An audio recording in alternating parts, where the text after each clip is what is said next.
In the brutal summer of 1847, when the Arizona Territory ran red with blood and no white man trusted an Apache, one desperate rancher made a choice that should have killed him. He gave away his last horse, his only means of escape, to two young Apache girls he found dying in the desert. What happened next would be whispered around campfires for the next 100 years. This is not a legend. This is not a fairy tale. This is the true story of how one act of impossible kindness turned enemies into family, and how a man who had nothing left to give received everything he never knew he needed. The sun was not yet fully risen when Thomas Whitfield first saw them. Two dark shapes against the orange sand, motionless, like stones that had fallen from the sky. He pulled his horse to a stop and squinted through the heat that was already beginning to shimmer off the desert floor. His eyes were old, damaged by years of squinting into the same merciless sun, and at first he thought they might be dead coyotes or perhaps the remains of some unfortunate travelers' belongings scattered by the wind. But something made him keep looking. Something in the way they lay there, too still, too purposeful in their arrangement. One shape was slightly larger than the other, and they were positioned close together, as if seeking comfort even in death. Thomas Whitfield had lived in this territory for 11 years, and he had learned to trust the feelings that crept up his spine in moments like this. The desert spoke to those who listened, and right now it was telling him that those shapes were human. He clicked his tongue and nudged his horse forward. The animal, a gray mare named Molly who had been his companion for 7 years, moved reluctantly. She could smell something on the wind that made her nervous, and Thomas understood her hesitation. In this land, approaching unknown figures in the desert was an invitation to death. Bandits used such tricks all the time, playing dead until some fool got close enough to rob or kill. And the Apache had their own methods of dealing with white men who wandered too far from safety. But Thomas Whitfield was not a man who could ride past suffering, even if that suffering might be a trap. This was both his greatest strength and his most dangerous weakness, a fact his late wife had pointed out to him many times before the fever took her 3 winters ago. "You'll die helping someone someday," she had told him once, her voice carrying that mixture of frustration and love that only a wife could manage. "Some stranger on the road will put a bullet in you while you're offering them water." She had been right about many things, his Margaret, but so far she had been wrong about that. Thomas was still alive, though there had been close calls. The bullet scar on his left shoulder was proof of one such encounter, and the thin white line across his ribs told the story of another. But he had survived, and he had never stopped helping those who needed it. Perhaps his luck was simply better than his judgment, or perhaps there was something watching over fools like him. As he drew closer, the shapes resolved themselves into what he had feared and hoped they would be. 2 girls, young ones, lying face down in the sand. Their black hair was spread around their heads like dark halos, and their clothing, what remained of it, marked them as Apache. Thomas felt his heart kick against his ribs. Apache children, alone in the desert, far from any camp he knew of. This was not good. This was not good at all. He stopped Molly about 20 feet away and sat very still, scanning the horizon in every direction. The land here was flat and open, with only a few scattered rocks and scrub brush breaking the monotony of red sand and blue sky. If there was an ambush waiting, he could not see where it would come from. But the Apache were masters of hiding in places where no hiding seemed possible, and Thomas knew better than to assume he was safe just because he could not see any danger. The girls had not moved. Not even a twitch or a flutter of breath that he could detect from this distance. They might already be dead, he thought. The desert was unforgiving to everyone, but especially to the young and the unprepared. Without water, a grown man could die in a single day out here. Children would go even faster, their small bodies unable to hold on to moisture the way an adult's could. Thomas made a decision. It was probably a stupid decision, but he made it anyway. He dismounted slowly, keeping his eyes on the girls and his hand near the pistol on his hip. Molly snorted and shifted her weight, clearly unhappy about being stopped in the open like this. He murmured soothing words to her and tied her reins to a heavy rock that jutted up from the sand. He approached the girls on foot, his boots crunching softly against the gritty ground. Each step felt like it took an hour, and his heart was beating so loud in his ears that he was sure anyone hiding nearby would be able to hear it. But no attack came. No arrows flew from hidden positions. No war cries split the morning air. There was only the silence of the desert, vast and complete, broken only by the whisper of wind through the distant brush. When he reached the girls, he knelt down beside the larger one and gently turned her over. She was alive, barely. Her lips were cracked and bleeding, her skin was hot to the touch, and her eyes, when they flickered open for just a moment, were glassy and unfocused. She tried to say something, but no sound came out except a dry rasp that made Thomas's own throat ache in sympathy. He moved to the smaller girl and found the same thing. Life, but just barely. They were young, perhaps 10 and 12 years old, though it was hard to tell for certain. Their faces were gaunt with dehydration, and their hands, when he lifted them, were limp and weak. Whatever had brought them to this place, they had been here for at least a full day, maybe longer. The fact that they were still breathing at all was something of a miracle. Thomas stood up and looked around again, his mind racing through possibilities and complications. He had water with him, enough for himself and Molly to make it back to his ranch, but probably not enough for 4 living creatures if the girls were going to survive. He had food, dried beef and hard biscuits, but that would do no good until they had enough water in them to swallow. And he had his horse, one single horse, which could not possibly carry 3 people across the miles of desert that lay between here and safety. He thought about what he should do. The smart thing, the thing any sensible man in this territory would do, was to give them what water he could spare and then ride for help. He could reach his ranch in a few hours, maybe less if he pushed Molly hard, and then he could come back with more water and perhaps a wagon to transport them. It was the logical choice, the safe choice, the choice that would not put his own life at risk. But looking down at those 2 girls, lying there in the sand like broken dolls, Thomas knew he was not going to make the logical choice. The smart choice. The safe choice. If he left them here, even for a few hours, they would be dead when he returned. The sun was rising higher every minute, and its heat would finish what dehydration had started. There was no shade here, no protection from the brutal assault of the Arizona summer. These girls would die if he left them, and Thomas Whitfield was not going to let that happen. He went back to Molly and retrieved his water canteen, the one that was almost full. He had been planning to conserve it, to drink sparingly until he reached home, but those plans no longer mattered. He knelt beside the older girl first and dribbled a small amount of water onto her lips, careful not to give her too much too fast. He had seen men die from drinking too quickly after long thirst, their bodies unable to handle the sudden flood of moisture after being denied for so long. The girl's tongue moved instinctively, seeking the water, and her throat worked as she swallowed.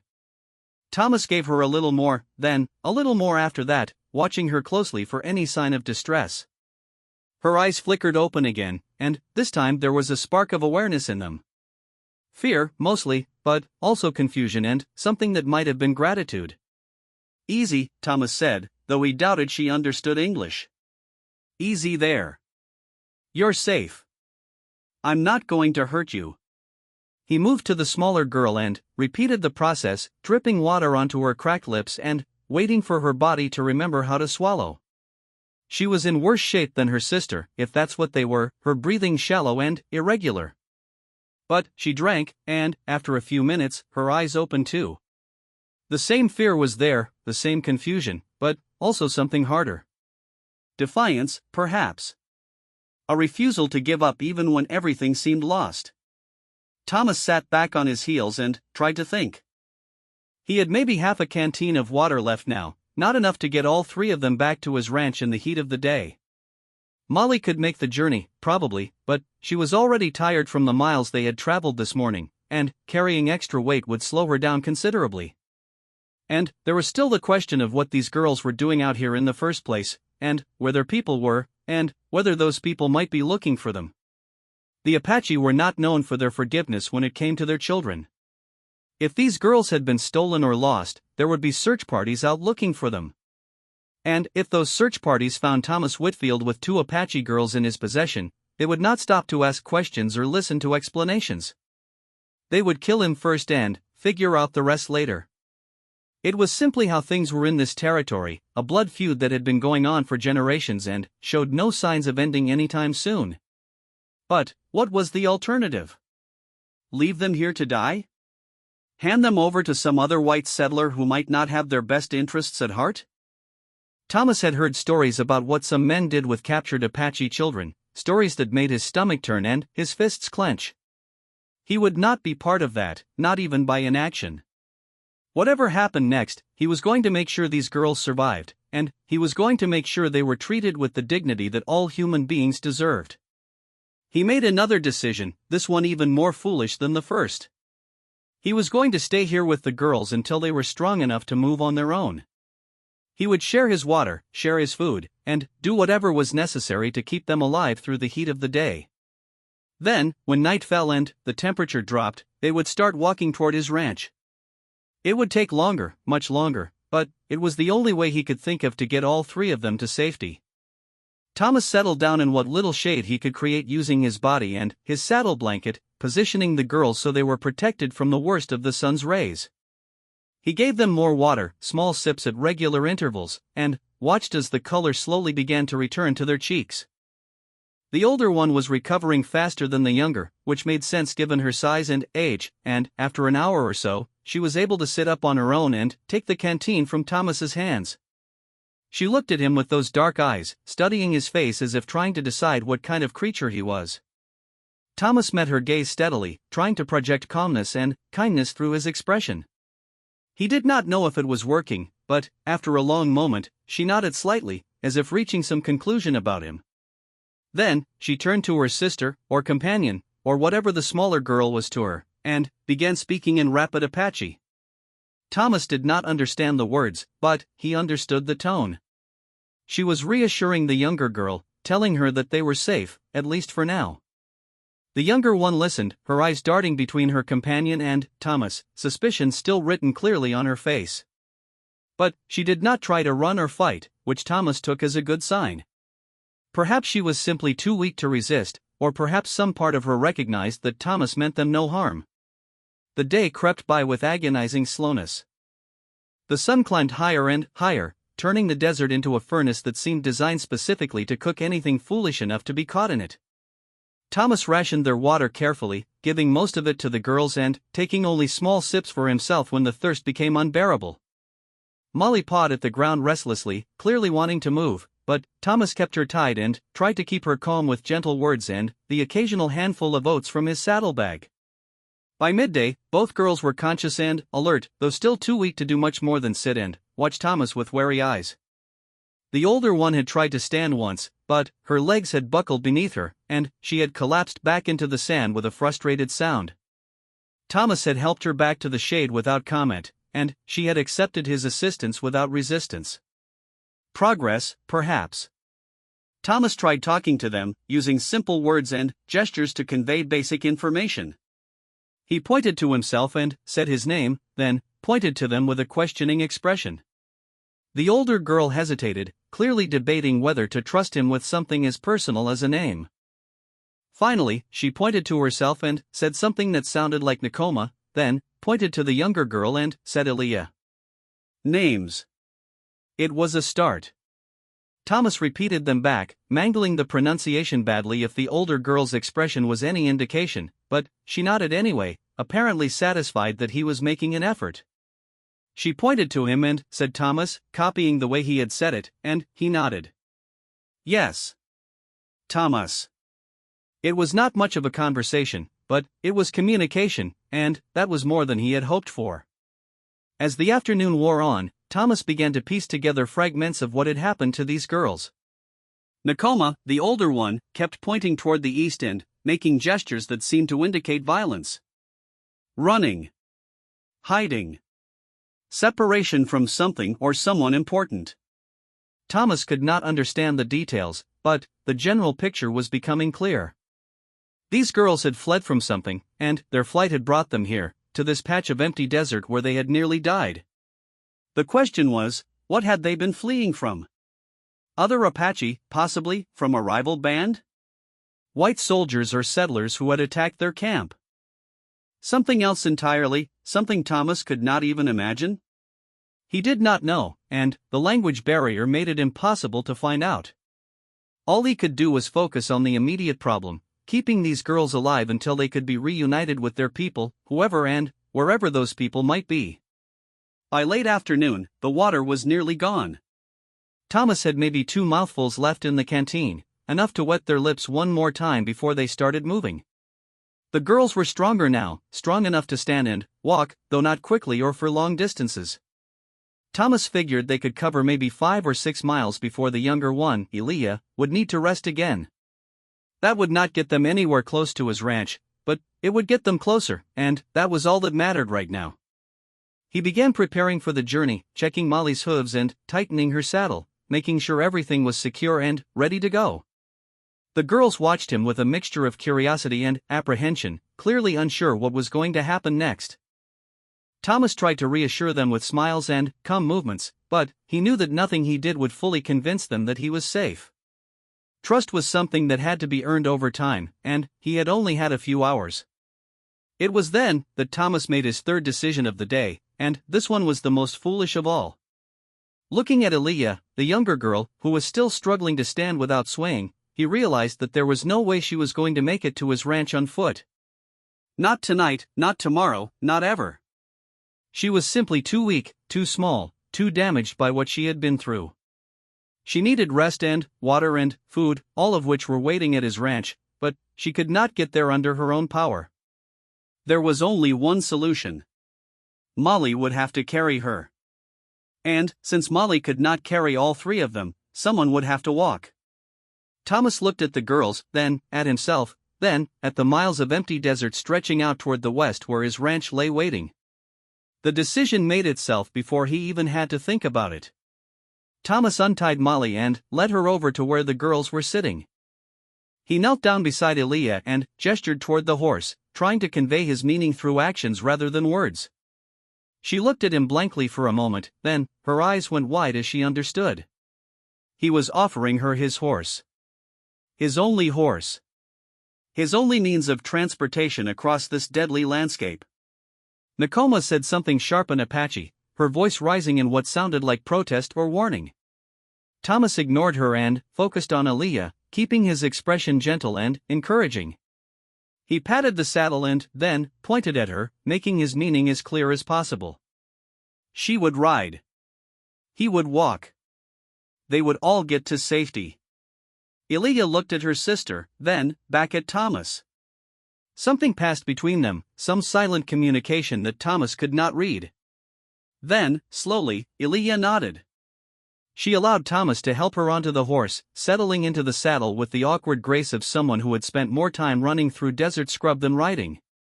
Thomas adjusted the stirrups to fit her smaller frame and made sure she was secure before stepping back. Nakoma was staring at him with an expression he could not identify. It was not gratitude, exactly, and it was not trust. It was something more complex, something that seemed to mix confusion with calculation with what might have been the first glimmers of respect. Thomas met her gaze and nodded once, then turned and began walking west, toward his ranch, toward safety, toward whatever fate awaited him at the end of this strange and dangerous journey. The night came slowly, then, all at once, as it did in the desert. The brutal heat of the day gave way to a cool that bordered on cold, and Thomas found himself grateful for the change even as he worried about the girls. They were not dressed for cold weather, and he had nothing to offer them except his own coat, which he handed to Aaliyah without comment. She took it silently, wrapping it around her thin shoulders, and Thomas saw something flicker in her eyes that might have been the beginning of trust. They walked through the night, Thomas leading Molly with Aaliyah on her back, Nakoma walking beside them with a determination that belied her earlier weakness. The stars wheeled overhead, brilliant and countless, and the moon rose full and bright, casting silver light across the desert floor. It was beautiful in a cold, indifferent way, and Thomas found his mind wandering as they walked, thinking about Margaret and the life they had built together and lost, thinking about the future and whether he had one, thinking about these 2 Apache girls who had appeared in his life like gifts from some mysterious deity. By dawn, they had covered maybe 8 miles, not as much as Thomas had hoped but more than he had feared. Aaliyah was asleep in the saddle, her small body slumped forward against Molly's neck, and Nakoma was stumbling with exhaustion, barely able to keep her feet beneath her. Thomas himself was running on fumes, his legs aching and his throat parched and his mind fuzzy with fatigue. But they were alive. they were all alive, and that was what mattered. They stopped as the sun began to rise, finding shelter in a shallow wash where a few scraggly trees provided minimal shade. Thomas helped Aaliyah down from the horse and settled both girls in the coolest spot he could find. He had no water left, no food worth eating, no energy for anything except collapsing against a rock and closing his eyes. He knew he should stay awake, should keep watch for danger, but his body had other ideas. Within minutes, he was asleep. He woke to the sound of hooves. Many hooves, too many, pounding against the desert floor like thunder. Thomas's eyes snapped open and his hand went to his pistol, but even as he drew the weapon, he knew it would do no good. There were riders approaching from the east, a lot of them, and they were moving fast. Apache riders, by the look of them, painted for war and armed to the teeth. Thomas counted quickly, his heart sinking with each number. 10, 20, 50, 100. More kept appearing over the rise, wave after wave of warriors on horseback, their faces grim and purposeful. At the head of the column rode a tall man with gray streaks in his black hair and eyes that seemed to burn with a cold fire. He held up one hand, and the entire column came to a halt, horses stamping and snorting, dust rising in great clouds that obscured the rising sun. The tall man looked at Thomas. Then, he looked at the two girls, who had woken during the commotion and were now standing behind Thomas, their eyes wide with a mixture of fear and hope. Something shifted in the tall man's expression, something that Thomas could not read but that made his stomach clench with anticipation. The tall man dismounted and walked toward them, his movements slow and deliberate. Thomas kept his pistol in his hand but did not raise it. There was no point. If this man wanted him dead, he would be dead, and no amount of shooting would change that. All Thomas could do was wait and hope that whatever happened next would not be too painful. The tall man stopped a few feet away and looked down at Thomas. Then, he spoke, his voice deep and resonant, his English rough but understandable. "You," he said. "You are the one who found my daughters." It was not a question. Thomas nodded anyway, not trusting his voice to work properly. The tall man studied him for a long moment, his eyes taking in everything: the empty water canteen, the exhausted horse, the coat wrapped around Aaliyah's shoulders, the way Nakoma was standing close to Thomas as if seeking protection rather than fleeing from him. The tall man turned and said something to his warriors in Apache. Thomas could not understand the words, but he understood the tone. It was not the tone of someone ordering an execution. It was something else, something that made the warriors lower their weapons and exchange surprised glances. The tall man turned back to Thomas and extended his hand, palm up, in what was clearly a gesture of peace. "I am Grey Wolf," he said. "Chief of the Chiricahua Apache. These are my daughters, who were stolen from me by Comancheros 3 days ago. I have been searching for them without rest since they were taken." He paused, his eyes still fixed on Thomas's face. "You saved them," he said. "You, a white man, alone in the desert, with nothing but a horse and a canteen of water. You saved them when you could have left them to die. You gave them your water. You gave them your horse. You walked through the night so that my youngest daughter could ride." Thomas swallowed hard. "I did what anyone would do," he said. Grey Wolf shook his head slowly. "No," he said. "You did not. I have lived 50 winters, and I have seen what white men do to Apache children. You are not like them. You are something else. Something I have not seen before." He reached out and placed his hand on Thomas's shoulder, a gesture that made some of the warriors behind him murmur in surprise. "You have given me back my daughters," Grey Wolf said. "This is a debt that cannot be repaid with words or gold. But I will try. From this day forward, you are under my protection. No Apache will harm you. No Apache will steal from you. No Apache will allow others to harm or steal from you. This is my word, and my word is law among my people." Thomas did not know what to say. He had not done any of this for reward or protection. He had done it because it was right, because he could not have lived with himself if he had done anything else. But, looking at Grey Wolf, seeing the fierce gratitude in the old chief's eyes, he understood that refusing this gift would be an insult of the highest order. "Thank you," Thomas said simply. Grey Wolf nodded, then turned and barked orders to his warriors. Within minutes, Thomas found himself on a fresh horse, with a full waterskin and a pouch of dried meat and fruit. Nakoma and Elijah were mounted on horses of their own, surrounded by warriors who looked at them with obvious relief and joy. The whole column began to move, heading east toward wherever the Apache made their home. Thomas started to turn his own horse west, toward his ranch, but Grey Wolf stopped him with a raised hand. "No," the chief said. "You will come with us. You will rest in our camp, eat our food, sleep in our tents. And, when you are strong again, we will escort you back to your home with enough supplies to last you through the winter." It was not a request. Thomas understood that. But it was also not a threat. It was something in between, an offer of hospitality that carried with it the weight of obligation. To refuse would be to insult Grey Wolf and everything he stood for. To accept would be to step into a world that Thomas had never imagined entering. He thought about it for exactly 3 seconds. Then, he nodded and fell into line with the rest of the column, riding east into the rising sun, toward an uncertain future and an adventure that had only just begun. The next several days were unlike anything Thomas had ever experienced. The Apache camp, when they reached it, was a bustling community of several hundred people, with tents and cooking fires and children running everywhere. Thomas had expected hostility, suspicion, perhaps even violence despite Grey Wolf's promises.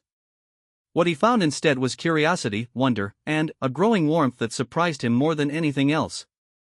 Word of what he had done spread quickly through the camp. The man who had saved the chief's daughters. The white man who had given away his horse and walked through the desert. The stranger who had shared his water and his coat and his protection with children who were, by all the rules of this brutal land, his enemies. People came to look at him, to touch him, to offer him gifts of food and clothing and small tokens of gratitude. Thomas accepted these offerings with as much grace as he could manage, though he felt deeply uncomfortable being the center of so much attention. He was not a hero. He was just a man who had done what seemed right at the time. But the Apache did not see it that way. They saw him as something special, something miraculous, a sign that perhaps not all white men were enemies to be feared and hated. Nakoma and Elijah visited him every day, sometimes bringing food, sometimes just sitting and talking in their limited shared vocabulary. Thomas learned fragments of Apache, enough to understand simple sentences and express basic ideas. The girls learned more English, picking it up with the quick facility of the young. They told him, piece by piece, the story of their capture and their escape. The Comancheros had come at night, raiders who sold captives to the highest bidder, Apache and Mexican and even white when they could get away with it. They had taken 7 children from the camp, including Nakoma and Elijah, and had begun the long journey south to where the markets waited. But, on the second night, Nakoma had managed to free herself and her sister, slipping away into the darkness while the guards were distracted by a card game. They had run.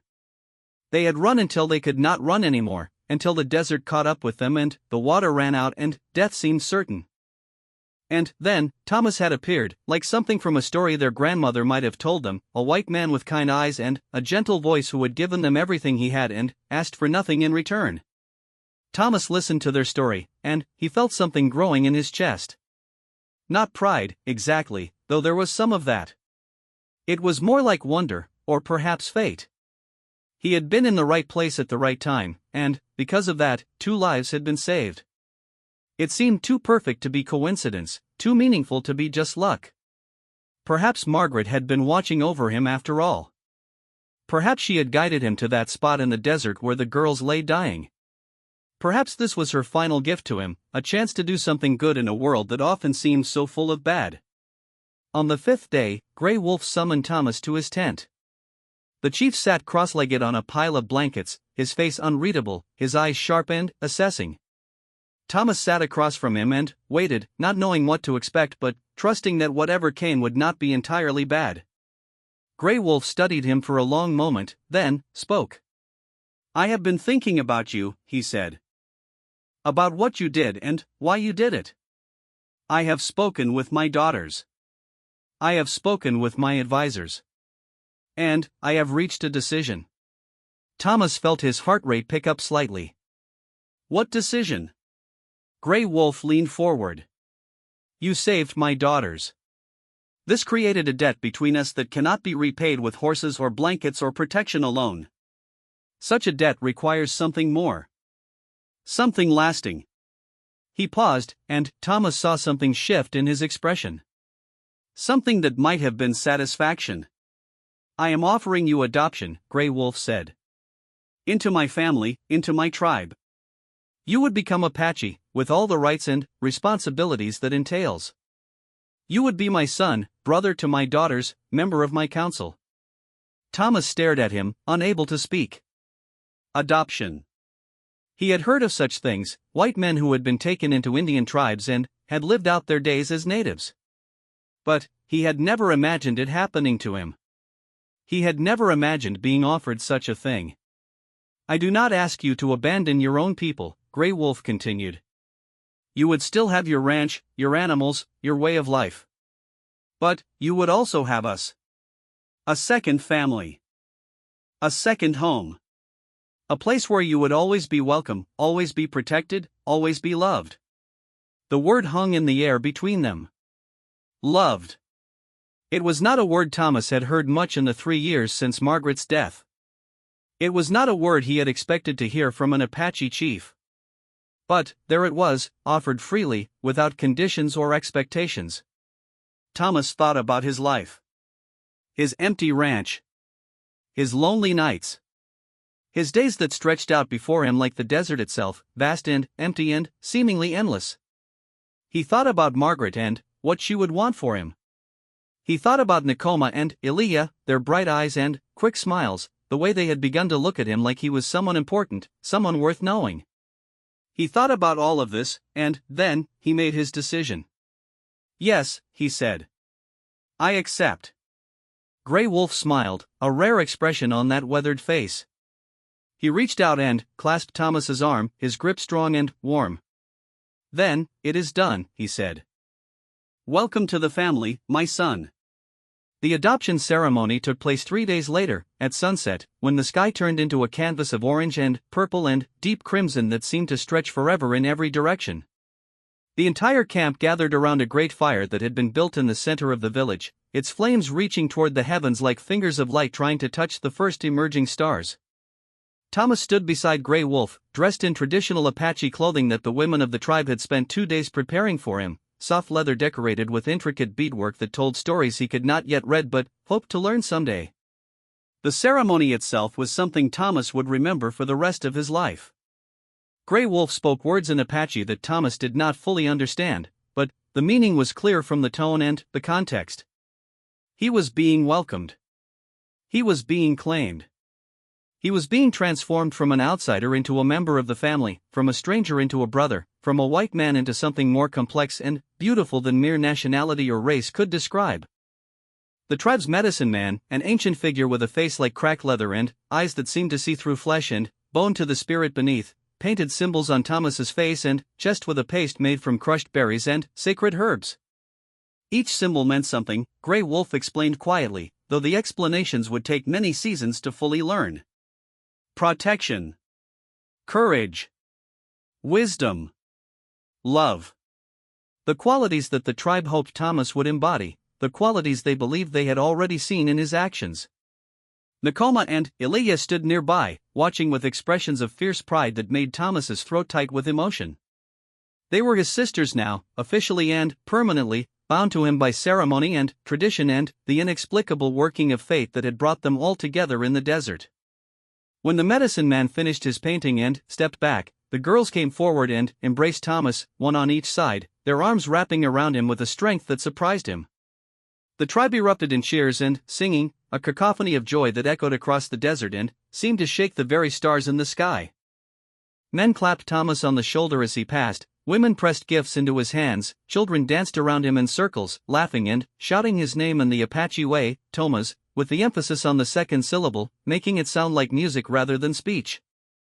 There was feasting that night, more food than Thomas had seen in years, meat and bread and fruits and vegetables that had been gathered or traded from distant places.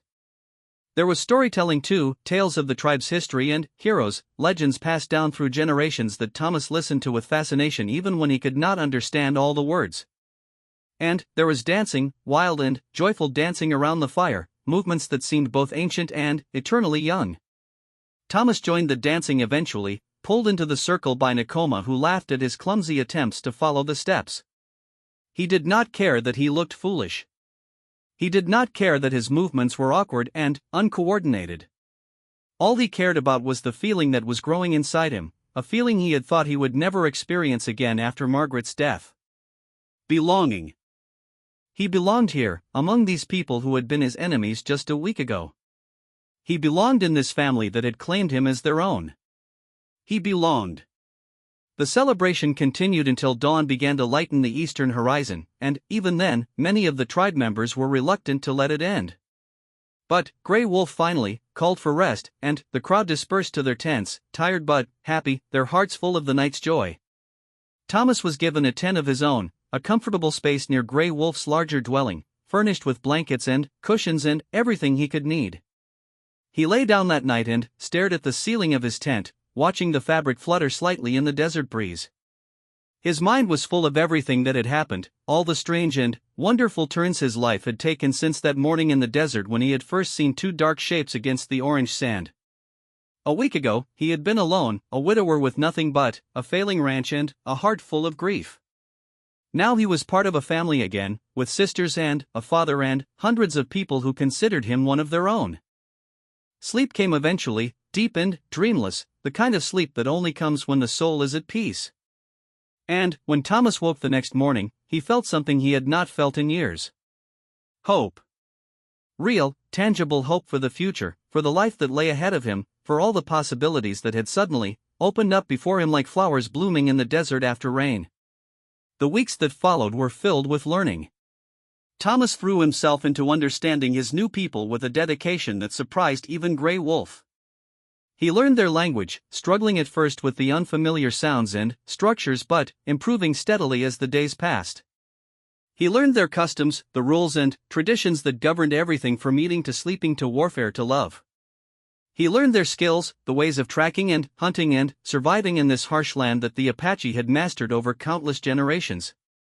Nakoma became his primary teacher, patient and encouraging despite the many mistakes he made. She showed him how to read the desert, how to find water where none seemed to exist, how to track an animal across rocky ground that seemed to hold no marks. She taught him which plants were safe to eat and which would kill him, which insects to avoid and which could be useful for medicine or food. She shared the stories of their people, tales of great warriors and wise women, of battles won and lost, of loves that had changed the course of history. Elia contributed in her own way, softer than her sister but no less valuable. She taught Thomas the songs of the tribe, simple melodies at first that grew more complex as his voice and memory improved. She showed him the art of beadwork, sitting beside him for hours as they threaded tiny colored beads into patterns that told stories of their own. She told him about the spirits that the Apache believed inhabited every rock and tree and stream, the invisible forces that shaped the world and could be communicated with through prayer and ceremony. Grey Wolf watched all of this with approval, stepping in occasionally to offer his own wisdom or correct some misunderstanding that Thomas had developed. The chief was a complex man, Thomas learned, fierce and unyielding in battle but tender and thoughtful in peace. He loved his people with a passion that bordered on obsession, and he would do anything to protect them from the threats that seemed to multiply with each passing season. Those threats were real and growing worse. Thomas learned about them gradually, piecing together information from conversations and observations until a picture emerged that troubled him deeply. The white settlers were pushing westward in ever-increasing numbers, hungry for land and resources that had belonged to the Apache for centuries.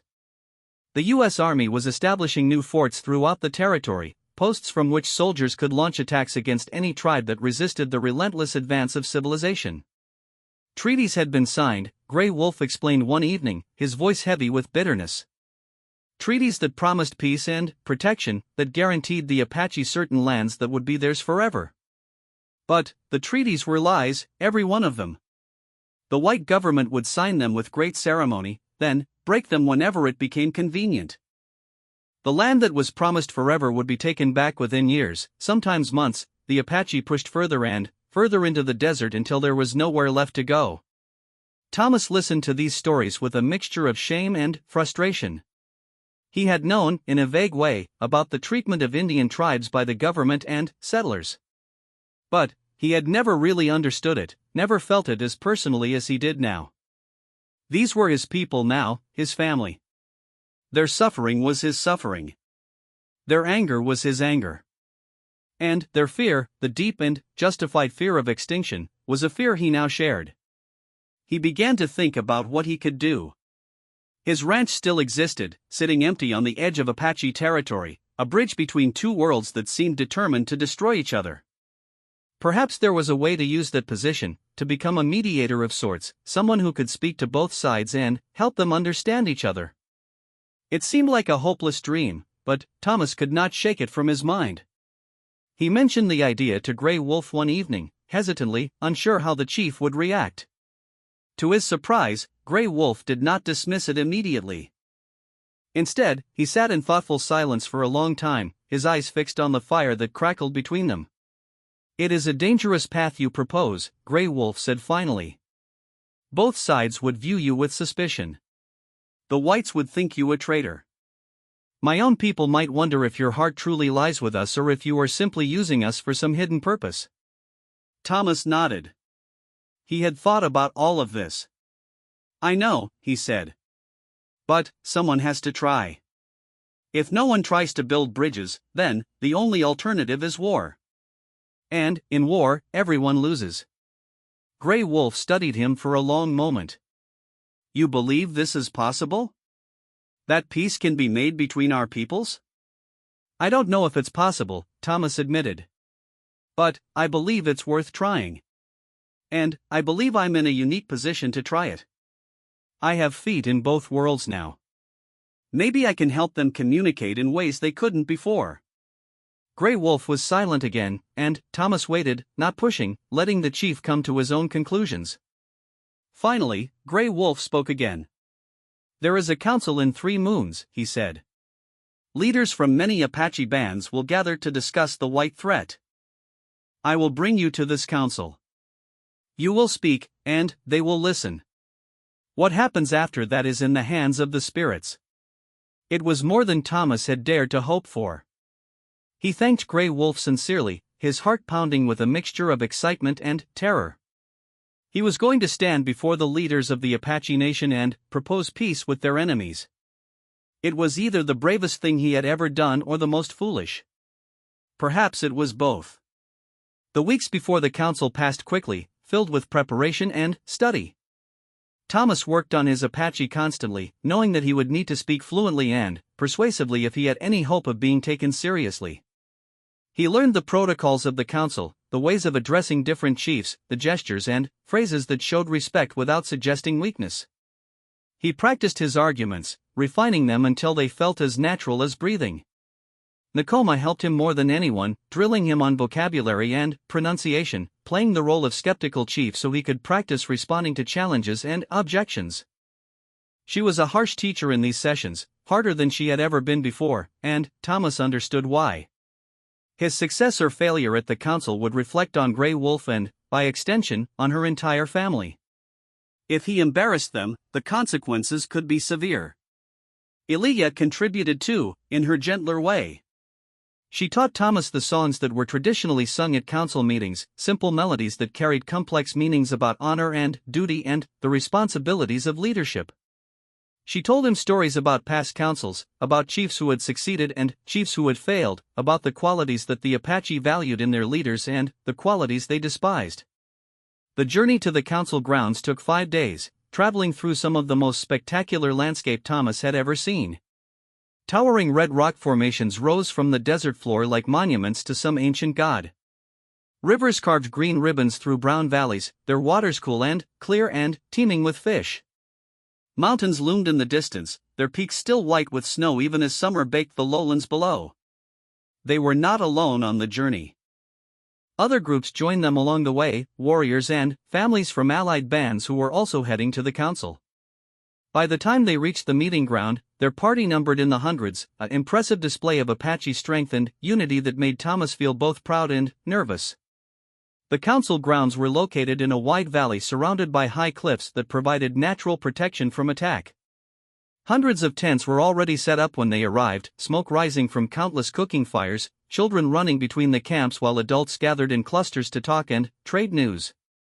The atmosphere was festive but tense, like a celebration that might turn into something else at any moment. Grey Wolf's arrival caused a stir. He was one of the most respected chiefs among all the Apache bands, and his warriors were known as some of the fiercest in the territory.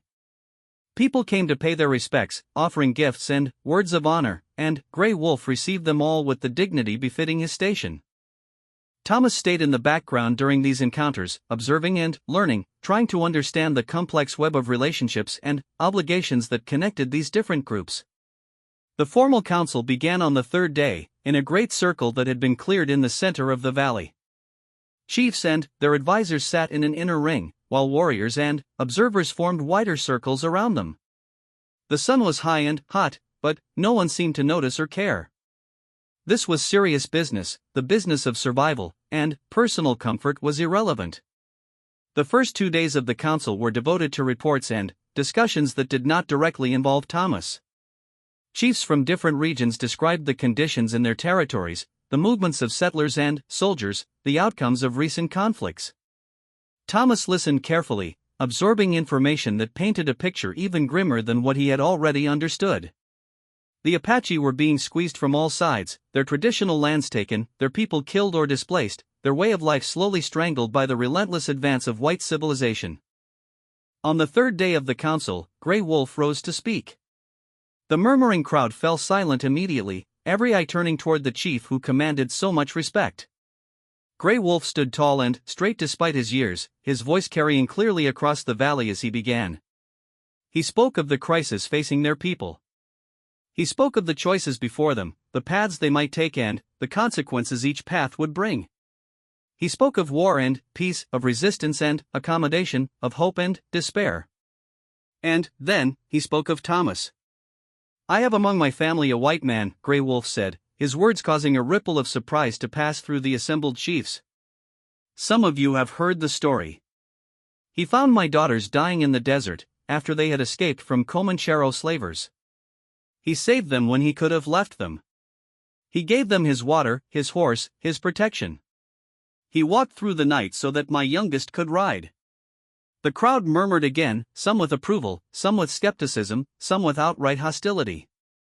Grey Wolf waited for silence before continuing. "I have adopted this man into my family, into my tribe. He is Apache now, as much as any of you. And he comes to us today with a proposal that I ask you to hear with open minds and patient hearts.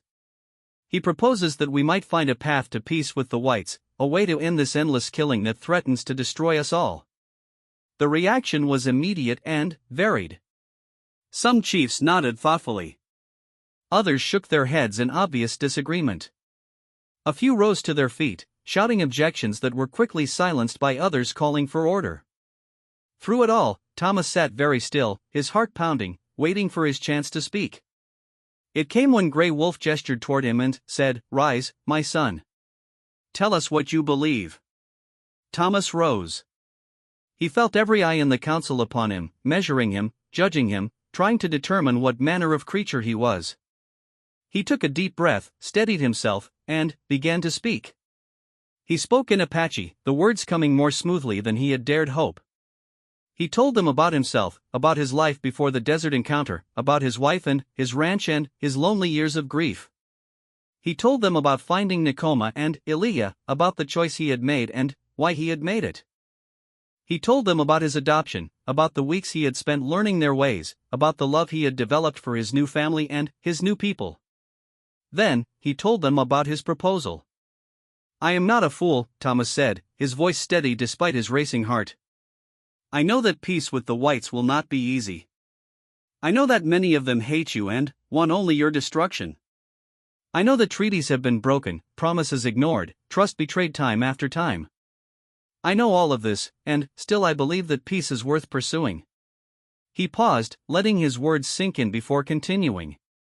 I believe this because I know something else. I know that war, endless war, will destroy you. Not because you are weak, but because they are many. For every soldier you kill, 10 more will come. For every settler you drive away, 100 more will arrive. You cannot win a war of numbers, and that is what this war has become. The murmuring grew louder, some agreeing, some protesting. Thomas pressed on. But peace does not mean surrender. Peace does not mean giving up everything you are, everything you have fought for. Peace means finding a way to survive, to preserve your people and your culture and your way of life. It means being smart instead of just being brave. It means choosing battles you can win and avoiding battles you cannot. He looked around the circle, meeting the eyes of chiefs who stared back at him with expressions ranging from interest to hostility. I stand between two worlds, Thomas said. I have 1 foot in your world and 1 foot in the white world. I can speak to both sides in ways that others cannot. I can explain your perspective to white leaders who have never tried to understand you. I can find whites who want peace as much as you do and bring them to the table. He paused again, gathering himself for the most difficult part of his speech. I am not asking you to trust the whites, he said. I am asking you to trust me. Give me a chance to try. Let me go to the white authorities and speak on your behalf.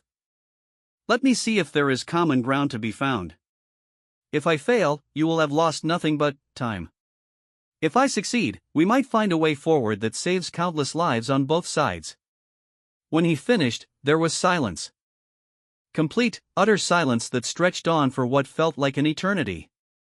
Thomas remained standing, his legs aching, his mouth dry, waiting for the judgment that would come. The first chief to speak was a man called Broken Lance, a fierce warrior whose reputation for hatred of whites was well known throughout the territory. He rose slowly, his eyes fixed on Thomas with an intensity that made Thomas want to look away but didn't. This white man, Broken Lance said, his voice dripping with contempt, comes to us speaking pretty words about peace. But we have heard such words before. We have heard them from the mouths of men who smiled while they signed treaties, then laughed while they broke them. Why should we believe that this one is any different? Thomas started to respond, but Grey Wolf held up a hand, signaling him to wait. Another chief was rising to speak, an older man with gentle eyes and a thoughtful expression. I am standing bare, the old chief said. I have lived many winters, and I have seen many things. I have seen war, and I have seen peace. I have seen trust given and betrayed. But I have also seen this white man who saved the daughters of Grey Wolf when any other white would have left them to die. Standing Bear turned to look at Thomas directly. I do not know if your proposal will succeed, he said. The spirits themselves could not promise such a thing. But I know that you have shown us something rare, a white heart capable of seeing Apache as human beings, worthy of saving. Perhaps such a heart is capable of more than we dare to hope. Other chiefs spoke, some supporting Thomas, some opposing him, some asking questions that he answered as best he could. The debate went on for hours, the sun moving across the sky as voices rose and fell, arguments were made and countered, tempers flared and cooled. Finally, as evening approached, Grey Wolf called for silence and spoke again. We have heard many voices today, he said. Some say we should embrace this proposal. Some say we should reject it. Some say we should wait and see. But I say this, we lose nothing by trying. If Thomas fails, we are no worse than before. If he succeeds, even partially, we may save lives that would otherwise be lost. I propose that we give him our blessing to speak on our behalf, with the understanding that he speaks only for himself, that no decision will be made without our approval, and that if he betrays our trust, he will face our justice. There was more discussion, more debate, but, in the end, the vote went in Thomas's favor. Not unanimously, not with enthusiasm from all quarters, but with enough support to give him the authority he needed. He would go to the white authorities as a representative of Grey Wolf's band, carrying a message of potential peace. When the council ended and Thomas returned to his tent, he found Nakoma and Iliya waiting for him. Their faces were serious, worried, full of the understanding of what lay ahead. You take a great risk, Nakoma said quietly. The whites may not listen. They may kill you for associating with us. They may use your words against us." Thomas nodded. "I know. But I have to try." Aaliyah stepped forward and took his hand. "We will wait for you," she said, her voice soft but firm. "However long it takes, we will wait. And we will pray to the spirits for your success and your safe return." Thomas looked at his sisters, these two girls he had found dying in the desert, who had somehow become the most important people in his world. He squeezed Aaliyah's hand and put his other arm around Nakoma's shoulders. "I will come back," he promised. "Whatever happens, I will come back to you." He left the next morning, riding west toward the world he had once belonged to, carrying with him the hopes of a people who had become his family. The desert stretched out before him, vast and seemingly endless, full of dangers and possibilities that he could only imagine. But Thomas Whitfield was not afraid. He had a mission, a purpose, something worth fighting for. And he had something else, something that had seemed impossible just a few months ago. He had a family to come home to. The journey back to civilization took nearly 2 weeks, partly because Thomas chose an indirect route that avoided the main trails where soldiers and settlers might ask uncomfortable questions, and partly because he stopped frequently to think and plan and prepare for what lay ahead. He knew that simply riding into an army fort and announcing himself as a representative of the Apache would likely get him arrested or shot. He needed a different approach, something that would get him through doors that would otherwise be closed. His ranch provided the answer. It still existed, still legally belonged to him, still stood as evidence that Thomas Whitfield was a respectable white landowner rather than some mad trader who had gone native. He would start there, re-establishing himself in the community, renewing connections with neighbors and merchants who had known him before. Then, gradually, he would begin to talk about peace, to plant seeds in minds that might be receptive. The ranch was in worse shape than he had expected when he finally reached it. Months of neglect had taken their toll. The fences were broken, the buildings were weathered, and weeds had overtaken what had once been productive fields. But it was still standing, still his, and Thomas felt a strange mixture of sadness and hope as he rode through the gate for the first time in what felt like a lifetime. He spent the first 2 weeks doing nothing but repairs. Physical labor, demanding and exhausting, that let him work out his anxiety while also making progress on the property. His neighbors noticed his return, of course, and several came by to welcome him back and ask where he had been. Thomas told them a partial truth, that he had been traveling, that he had needed time away after Margaret's death. They accepted this explanation without much question, and soon the normal rhythms of ranch life resumed. It was a strange existence, living between two worlds that did not know about each other. During the day, Thomas was a rancher, a settler, a white man among white men. At night, in his dreams, he was still Apache, still running through desert valleys with Nakoma and Aaliyah, still sitting in council with Grey Wolf, still feeling the bonds of family that had changed his life forever. He began his campaign for peace slowly, carefully, feeling out attitudes and looking for potential allies. Most of the settlers he talked to were predictably hostile to any suggestion of negotiating with the Apache. Years of conflict had hardened their hearts, and the deaths of friends and family had made forgiveness seem impossible. But, here and there, Thomas found pockets of reason, people who were tired of endless war, who were willing to consider alternatives.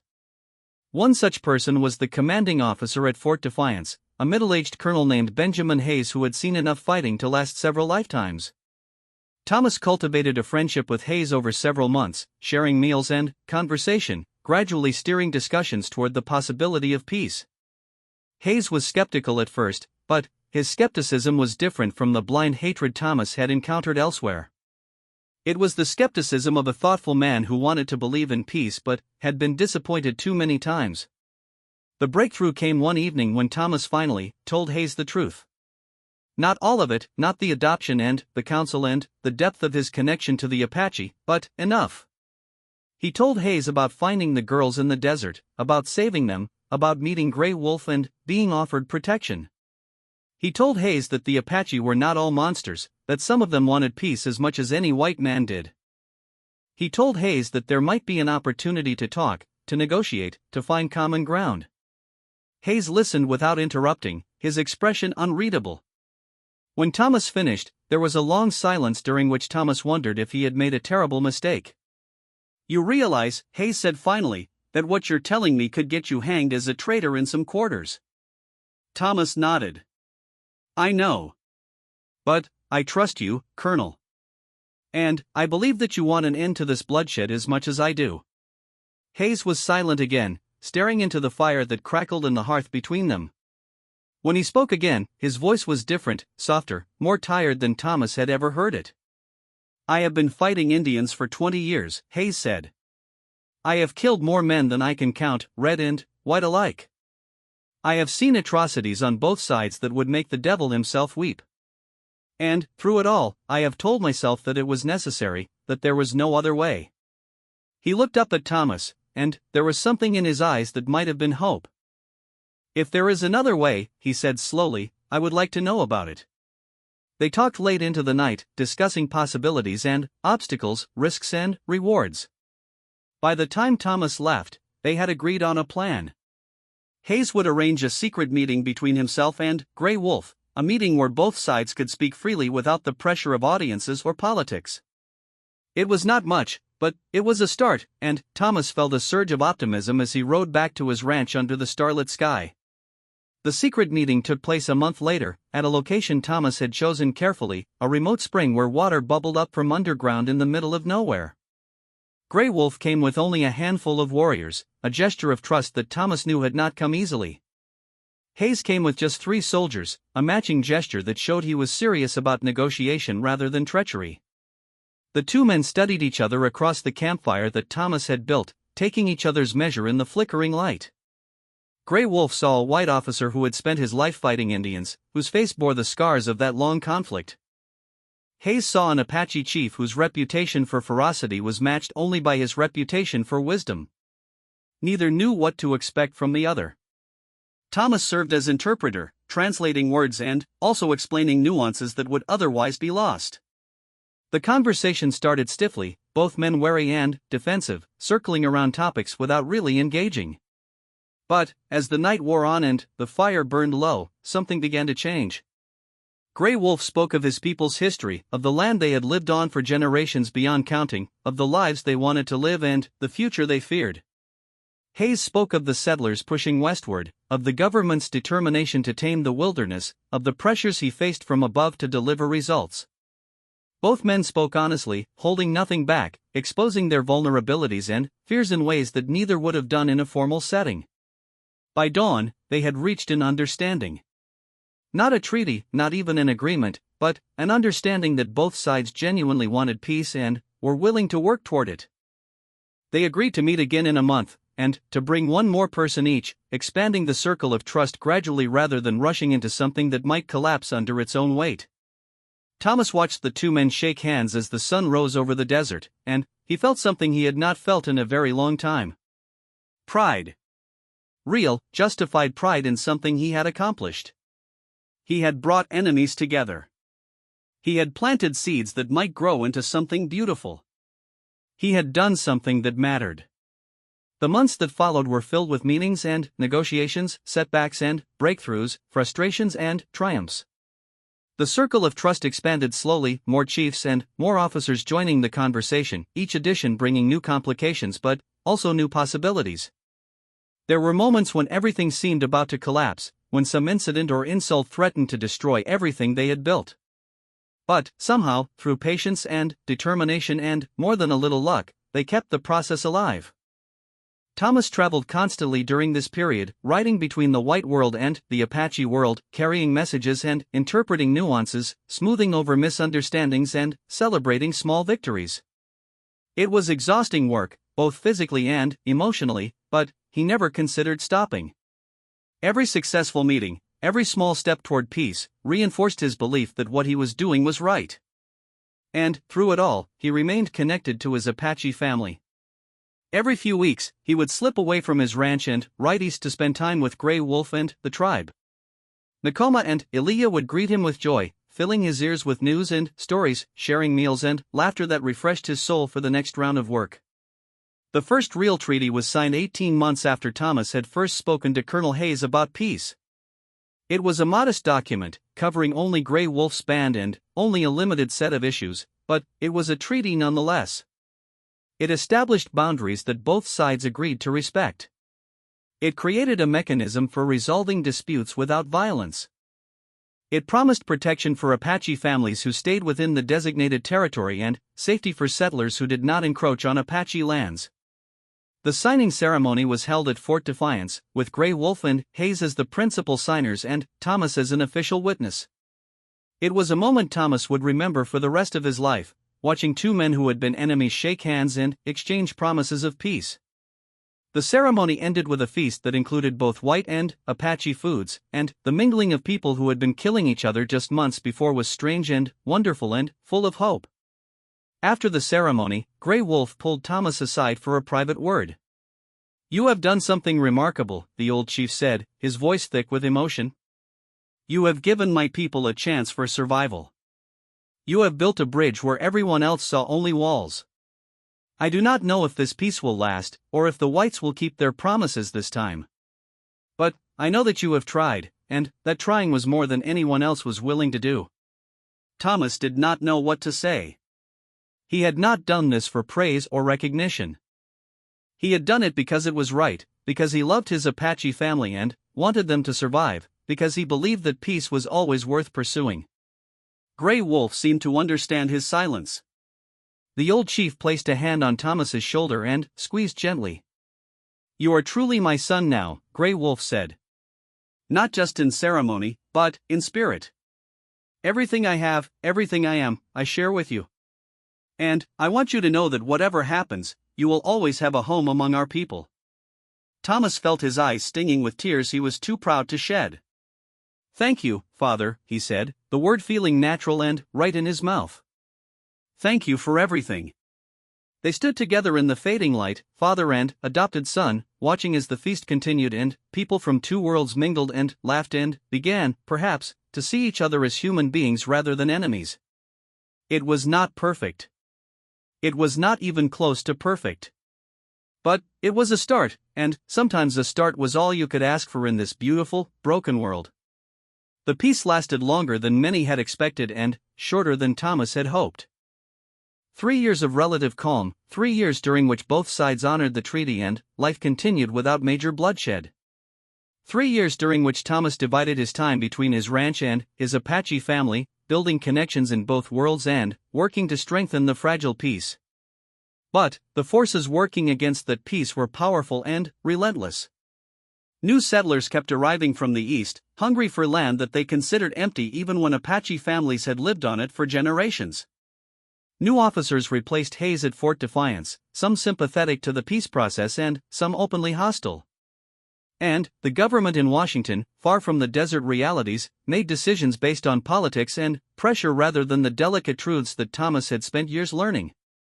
The breaking point came on a spring morning when Thomas was at his ranch, repairing a fence that had been damaged by a storm. A rider approached from the east, moving fast, and Thomas felt his stomach clench with dread before the man even got close enough to speak.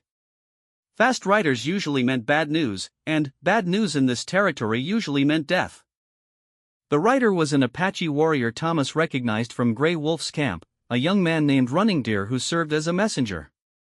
His face was grim as he delivered his news. Soldiers had attacked a peaceful Apache camp 50 miles north, killing dozens of people including women and children.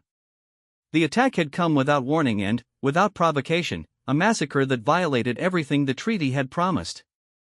Grey Wolf was calling for Thomas to come immediately. The peace was in danger. Thomas rode through the night, pushing his horse harder than he had ever pushed an animal before. The stars wheeled overhead, indifferent to the drama unfolding below them, and the desert stretched out in all directions like a vast dark ocean. His mind was racing even faster than his horse, trying to understand what had happened and what it would mean for everything he had worked to build. The attack made no sense from a strategic standpoint. The treaty was working. Both sides had benefited from the peace.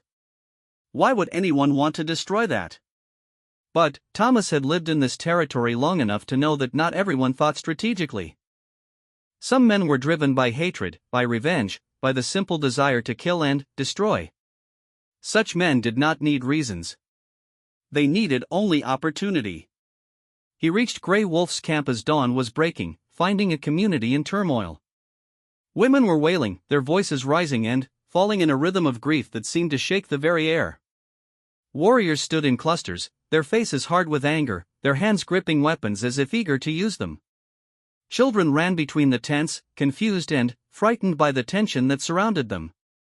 Thomas found Grey Wolf in his tent, sitting alone, his face a mask of controlled fury. The old chief looked up as Thomas entered, and, for a moment, his expression softened slightly. "You came," Grey Wolf said simply. "Of course I came." Thomas sat down across from the chief, his body aching from the long ride but his mind focused entirely on the crisis at hand. "Tell me what happened. Everything you know." Grey Wolf spoke in a flat voice, recounting the details of the massacre. The attacked camp had belonged to a band called the Warm Springs Apache, allies of Grey Wolf's people who had also signed on to the treaty. The soldiers had come at dawn, surrounding the camp while most of the people still slept.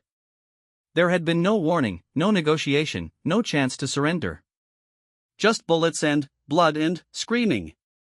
37 people had died in the attack, including 11 children. The survivors had fled into the mountains, scattering in all directions, carrying with them stories of betrayal that would spread through the Apache nation like wildfire. The fragile peace that Thomas had worked so hard to build was crumbling before his eyes. "The young warriors want revenge," Grey Wolf continued, his voice heavy. "They want to ride out and attack every white settlement they can find. They say that the treaty was always a lie, that the whites never intended to keep their promises. And I cannot tell them they are wrong." Thomas understood the dilemma. The massacre had not been ordered by the government or approved by the commanding officers who had signed the treaty. It had been the work of a single captain, a man known for his hatred of Indians, who had apparently decided to take matters into his own hands. But that distinction would mean nothing to the Apache who had lost family members in the attack. To them, a white soldier was a white soldier, regardless of what orders he had or had not received. "What are you going to do?" Thomas asked. Grey Wolf was silent for a long moment before answering. "I do not know," he admitted. "If I hold back my warriors, they will lose respect for me. They will say I have grown old and weak, that I care more about peace with whites than about justice for our people. Some might even break away, form their own war parties, take revenge on their own without my blessing."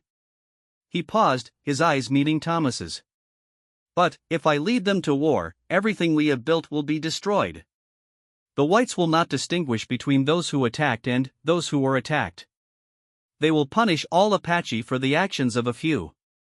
And, in the end, we will lose, because there are so many more of them than there are of us." Thomas felt the weight of the situation pressing down on him like a physical force. 3 years of work, 3 years of hope, all of it threatened by the actions of one hateful man. It seemed impossibly unfair, but fairness had never been a feature of this territory. "Let me try something," Thomas said slowly, thinking out loud. "The captain who ordered the attack, he acted without authorization. That means there might be an opportunity for justice without war.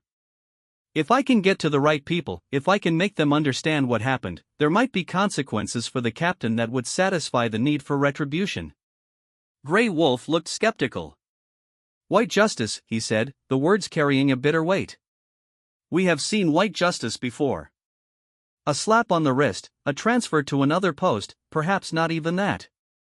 And, meanwhile, our dead remain dead." "I know," Thomas acknowledged. "I know how it usually works. But this might be different. There are people in Washington who care about the treaties, who want them to succeed.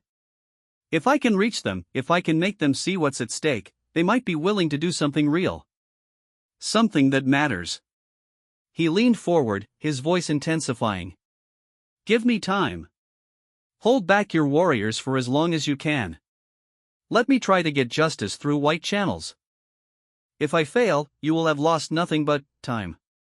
But if I succeed, we might be able to save the peace and get something approaching real justice."